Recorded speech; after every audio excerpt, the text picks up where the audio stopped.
In this video, we're going to discuss about the letter E. The first lesson in the syllabus of Class 11 Alternative English. Christy Brown is the name of a famous writer, poet, and a painter. In fact, the letter A is a lesson taken out from his autobiography, My Left Foot.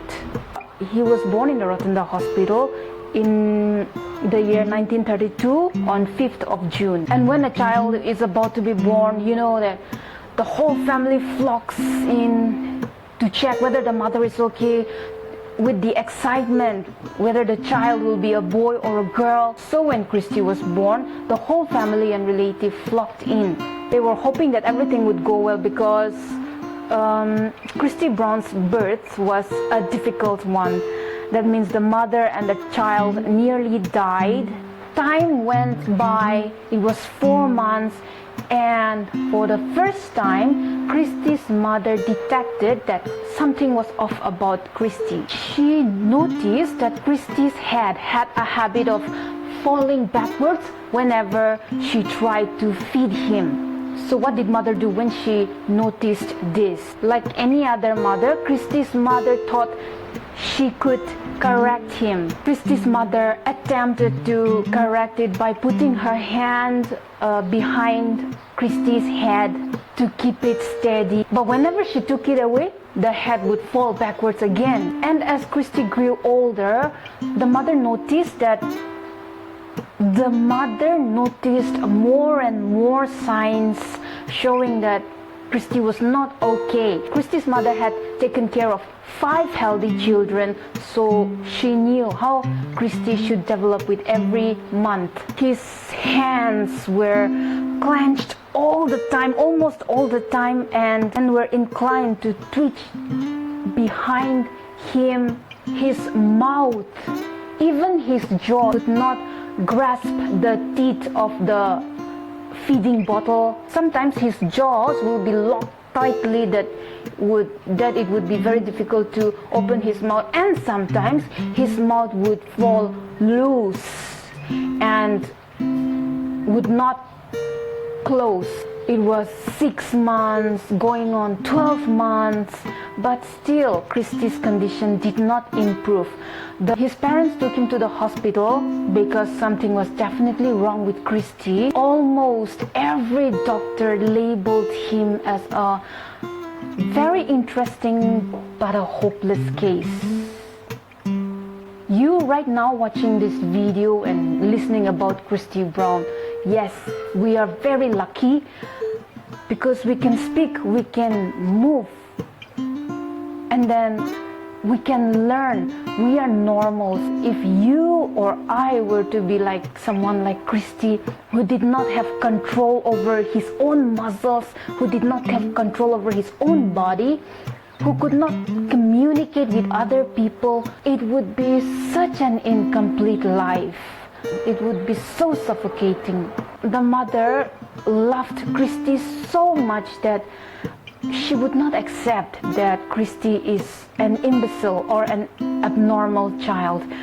She just had this belief that Christy is ill and the sickness can be cured and Christy can be normal again.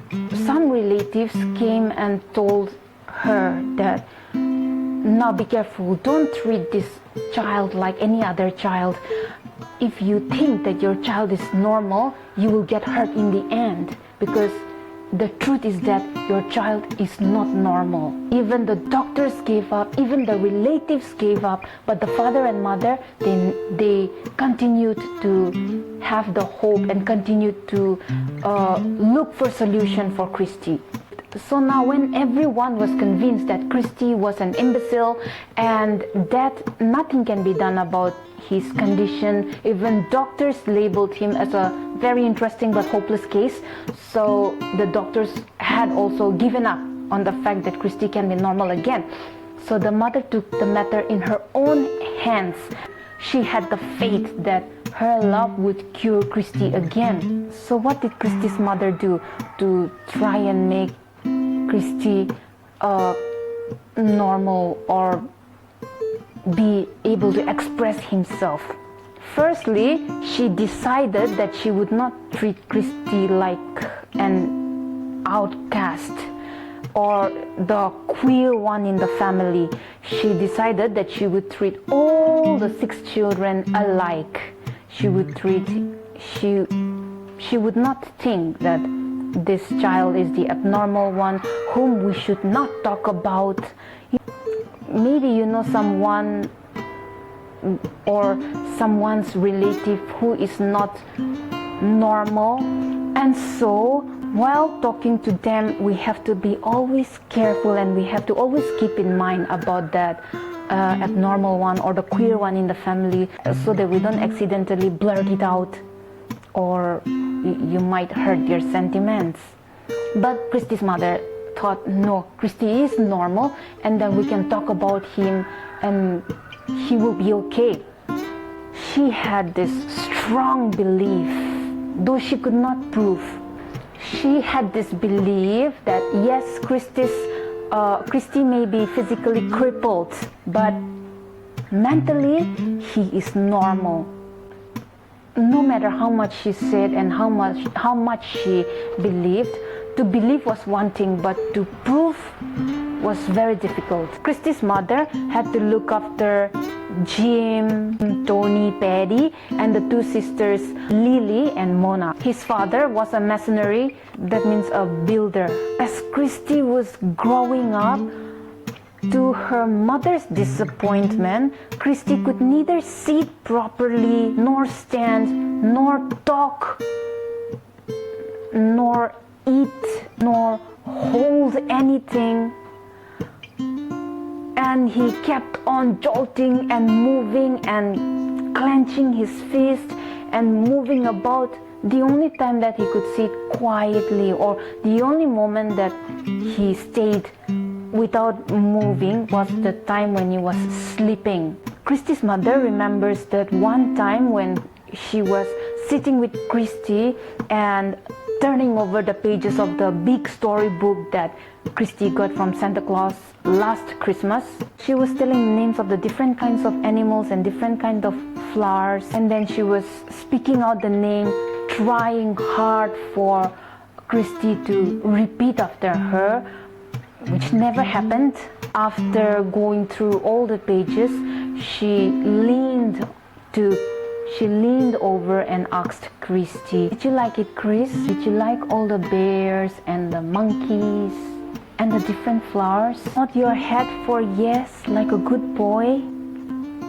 Christy was helpless. He could not make any sign to show his mother that, yes, I understand. His head would not obey him. His mouth would not obey him. All his muscles were not ready to obey him. But the crooked hand of Christy went up and clenched on the hair of his mother. The mother must have felt very disappointed, because she had been trying all this time to make Christy respond in a way which was not happening. And these were all signs that were proving that whatever the relatives said were right and she was wrong. So she felt sad and went out of the room, probably weeping. Some days later, someone suggested that Christy should be admitted into an institution meant for special people like Christy. Never!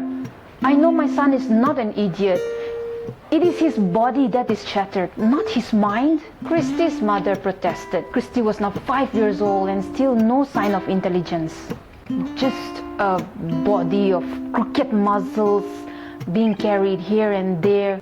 Though his family tried to show him as much love as possible, deep inside, Christy felt very lonely. He was imprisoned in a world. He could see, he could feel, but then he could not express himself. He could not communicate with his loving brothers and sisters. He could not appreciate them. His body was not ready to listen to him, and he could not say anything. He could not express his opinion. He could not express his thoughts. How he looked at his brothers and sisters running around and playing, and wished that he could run around like them.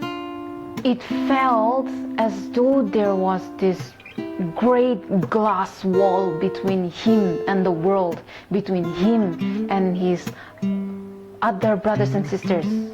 Finally, one day, one cold, gray December day, everything outside was covered with snow, and the whole family gathered inside in a big kitchen room near the fire to keep themselves warm. Mona and Paddy were sitting together trying to solve some sums on a slate using bright yellow chalks. The bright colored chalks fascinated Christy in a certain way, fascinated him like as though it were chalks of gold.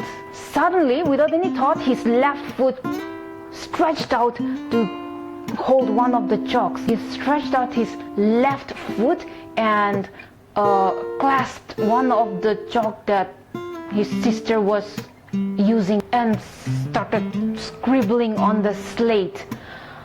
At this point, everyone was shocked. Even Christy himself could not believe what he was doing. And now that the chalk was clenched between his left toes, everyone was looking at him, the sisters, the brothers, even the father and the mother too, as she was walking in with a pot and saw that Christy had a chalk between his toes, and everyone was looking at him. The mother also stood there staring.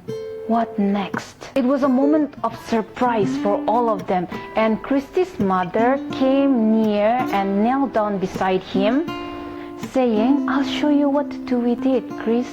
Taking another chalk, she wrote the single letter A. Copy that. Copy it, Chris. Using his toes, he tried to draw a line, and everyone was looking at him, so he was a little nervous. You know, when you're trying to do something and everyone is staring at you and everyone is looking at you in disbelief, it can be very hard for us to concentrate. And then the mother encouraged him, "Go on, copy it again, try to do it again." So he tried to draw another straight line for the A, and the chalk broke. And Chris was frustrated because he had tried so hard. Then he was going to disappoint the whole family. He was angry at himself and at his toes. But Christy's mother calmly continued, "Again, try it again, Chris, again." She put her hand on Chris' shoulder. Chris tried again and drew the middle line of the A in a very crooked way, but still it was the letter A. Though it is not that pretty, though it is shabby, but still it is the letter A. Everyone was overjoyed. Christy realized that, yes, I cannot speak, but I can express myself in a more permanent way, that is through written words. So the one crooked A, written by Christy with his left toes and bright yellow chalk, was his road to a new world and a key to his mental freedom. And that was the starting point for Christy to become a famous writer, a poet, and a painter. And look at you. You have hands that are okay. You have a brain that is working. Take a copy and a pen and make a note of all the things that I will be writing down. You will thank me later. I really hope you find this video useful and think about it. I'll see you in the next video, and bye.